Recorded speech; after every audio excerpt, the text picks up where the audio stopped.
অনেক ভালোবাসা জানাই বন্ধুরা। এখন অনেক রাত হয়ে গেছে, জানি এখন তোমরা শুনবে না, কালকে শুনবে।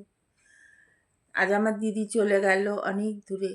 দুজনেরই শরীর খুব খারাপ, ওরও খুব শরীর খারাপ, আমারও তাই। কি জানি আর কারোর সঙ্গে কারোর দেখা হবে কি না। মনটা ভীষণ খারাপ আজকে। দিদির শরীর খুব খারাপ। দিদি আমার মার মতো, আমার চেয়ে 10 বছরের বড়, মায়ের মতো চিরকাল আগলে রেখেছে। ছোট থেকে মার মতো করে বড় করেছে, চুল বেঁধে দেওয়া, স্কুলে ভর্তি করা থেকে আরম্ভ করে সব কিছু দিদি দেখতো। পড়াশোনা, রচনা, বাংলা রচনা লিখে দেওয়া, সমস্ত দিদি দেখতো। এখনো দুহাত দিয়ে আগলে রাখে আমার জন্যই। আমার শরীর খারাপ বলে নিজের অত শরীর খারাপ নিয়ে আমেরিকা থেকে আসাটা বড় কষ্টকর ওর পক্ষে। ওর পায়ের একটা সমস্যা আছে, দুটো হাঁটুই ওর নি রিপ্লেসমেন্ট হয়েছে।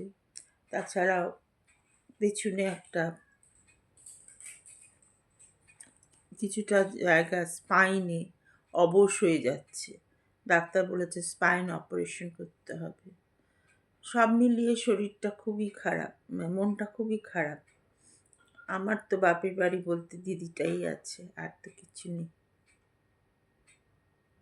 দাদাও আছে, দাদাও ওই অবস্থায় পড়ে আছে, সেরিব্রাল হয়ে। ভগবানের ইচ্ছে এখন আমি চলাফেরা করতে পারছি। জানি কতদিন তিনি, শুধু এইটুকুই। দিদিও পারে, চলাফেরা করতে পারে, কিন্তু খুব কষ্ট করে করে। দিদির অসম্ভব সহ্য শক্তি, খুব কষ্ট করে করে। ভগবান হয়তো আমাকে শেষ অবধি চলাফেরা করার শক্তিটা দেবেন, এইটুকু আশা করি।